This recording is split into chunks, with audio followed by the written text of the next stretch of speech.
আয়োজিত আজকের এই সমাবেশে সংগ্রামী সভাপতি শ্রমিক দলের সভাপতি জেলা মনোহর হোসেন, আজকে এই সমাবেশে প্রধান অতিথি হিসেবে উপস্থিত আছেন, যার বক্তব্য শোনার জন্য আপনারা সবাই এখানে অপেক্ষা করছেন, যার দিকে তাকিয়ে আছে সমগ্র বাংলাদেশ। যিনি 4 দিনের মধ্যেই বাংলাদেশের সমস্ত মানুষের হৃদয় জয় করে নিয়ে একের পর এক বিজয় অর্জন করে তুলেছেন।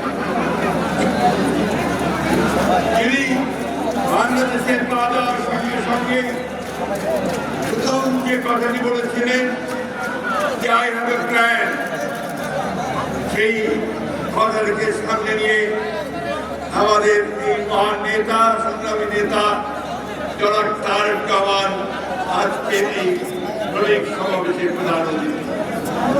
প্রিয় ভাইয়েরা এবং বোনেরা, আমি বক্তব্য দেব না, কারণ আপনি সবাই অপেক্ষা করে আছেন এই প্রধান। আমি শুধু একজন বাংলাদেশের রাজনৈতিক কর্মী হিসেবে তার সামনে যে কথাটি বলতে চাই, মাননীয় প্রধানমন্ত্রী, আপনি শুধু প্রধানমন্ত্রী নন, আপনি এই দেশের শ্রমিক কৃষক মেহনতি মানুষের প্রতিনিধিও। আজকে সারা বাংলাদেশ একটা ধ্বংসস্তূপের মধ্যে থেকে উঠে দাঁড়াতে শুরু করেছে। আপনাদের আমাদের কৃষি ধ্বংস হয়ে গিয়েছিল, আমাদের শিল্প ধ্বংস হয়ে গিয়েছিল, আমাদের ব্যাংক বিমা ধ্বংস হয়ে গিয়েছিল, আমাদের অর্থনীতি একেবারে তলানিতে চলে গিয়েছিল। মাননীয় প্রধানমন্ত্রী, আজকে শ্রমিক শ্রেণী যারা সবচেয়ে বেশি অবহেলিত বঞ্চিত এই সমাজে, তারা সবচেয়ে বেশি আঘাত করছে। অথচ এই শ্রমিকেরা সব সময় পরিবর্তনের জন্য তারা প্রাণ দিয়েছে, এবং আজকে এই দিনটি হচ্ছে সেই রক্তের আলে ভেজা। আমার মনে পড়ে এই অফিসের সামনে আমরা যখন সম্ভবত 22 সালে 7ই ডিসেম্বর 10ই ডিসেম্বর আমাদের সভা করতে দেওয়া হবে না, 7ই ডিসেম্বর যখন আমরা এখানে সবাই সমবেত হয়েছিলাম, তখন পুলিশ আমাদের মাঝে ঢুকছিল। সেই সময়ে পুলিশে অতর্কিতে হামলা চালায় প্রথম যে শহীদ হয়েছিল মরহুম একজন ওয়ার্কশপের শ্রমিক। আমি এই জন্য কথাটা বললাম যে আমাদের এই ফ্যাসিস্ট বিরোধী আন্দোলনে অসংখ্য শ্রমিক প্রাণ দিয়েছে।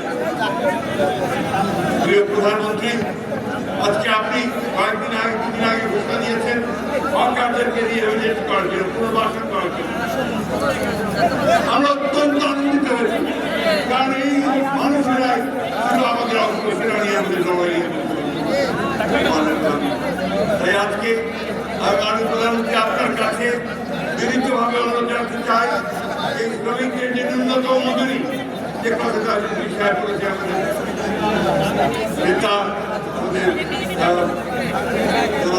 আমাদের খান সাহেব বলেছেন, এই বিষয়ে আপনি চিন্তা করবেন কিভাবে শ্রমিকদের সেই মজুরি করা যায়, এই বিষয়টা আপনি দেখবেন। এবং একই সঙ্গে শ্রমিকের ছেলেমেয়েরা যেন লেখাপড়ার সুযোগ পায়, যেন স্বাস্থ্য সেবা পায়, যার কাজ আপনি ইতিমধ্যে শুরু করেছেন, সেই দিকে আপনি নিশ্চয়ই সবচেয়ে বেশি আরেকটি কথা আমি শেষ করবো, যাদের কথা সহজে কেউ বলে না, আমাদের শ্রমিক নেতারাও বলে না।